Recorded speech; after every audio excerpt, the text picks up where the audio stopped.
যে হারে দ্রব্যমূল্যের দাম বেড়ে গেছে, আসলে ১ টাকা চা ১ টাকা পেঁয়াজু এটা পোষায় না। কিন্তু আসলে উনি আমাদের একটা মানে এলাকার যে একটা গৌরব উজ্জ্বল যে একটা জিনিস সেটা উনি ধরে রেখেছেন। বর্তমান দ্রব্যমূল্যের ঊর্ধ্বগতিতে বাজারে ১ টাকায় যেখানে শিশুদের একটি চকলেট পর্যন্ত মেলে না, সেখানে মাত্র ১ টাকায় চা ও ১ টাকায় পেঁয়াজু বিক্রি করার এক বিরল দৃষ্টান্ত স্থাপন করেছেন নীলফামারী সন্ন্যাসীতলা বাজার এলাকার আপন আহমেদ। তার দোকানে দীর্ঘ ২ যুগেরও বেশি সময় ধরে বিক্রি হচ্ছে ১ টাকায় চা ও পেঁয়াজু। সুস্বাদু মুখরোচক এই খাবারটির স্বাদ নিতে তাই দূর দূরাঞ্চল থেকে ছুটে আসছেন অনেকেই।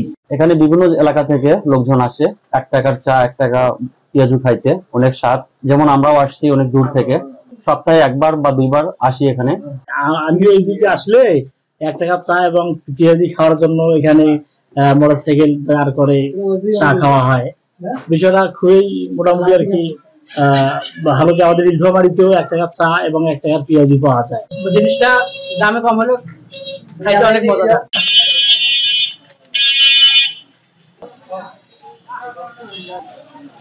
প্রতিদিন বিকেল থেকে গভীর রাত পর্যন্ত চলতে থাকে আপন আহমেদের চা পেঁয়াজু বিক্রি।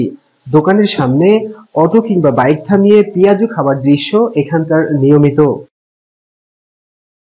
দীর্ঘ ২৮ বছর ধরে প্রতিদিন প্রায় ২০ কেজি ডালের ৪ থেকে ৫,০০০ টাকার পেঁয়াজু বিক্রি করেন বলে জানিয়েছেন আপন আহমেদ।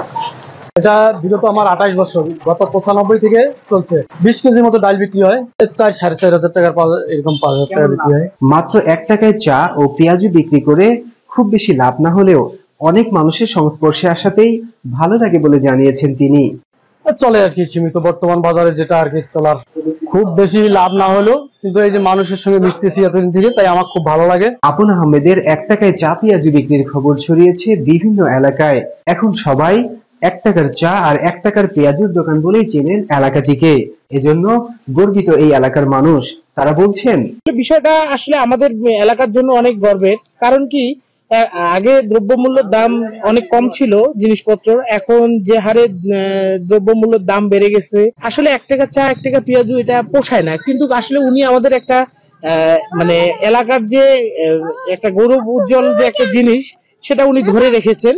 আসলে ওনার মাধ্যমে আমরা অনেক জায়গায় আসলে এই যে এই এলাকাটা ভেসে উঠতেছে যে উনি ওই এলাকায় ১ টাকার চা এবং ১ টাকার পেঁয়াজু পাওয়া যাচ্ছে। আমাদের নীলফামারী সদর যে থানা, এই থানার বাইরে থেকেও অন্যান্য থানা থেকেও লোকজন এখানে আসে। এখানকার এই সুস্বাদু পেঁয়াজু এবং চা ১ টাকা যেটা পাওয়া যায় সেটা খাওয়ার জন্য আসেন। আমার মনে হয় আমাদের এই নীলফামারী থানা, খোকসাবাড়ি ইউনিয়ন সারা বাংলাদেশে একটা পরিচিতি লাভ করেছে শুধু এই আপন চাচার দোকানের কারণে।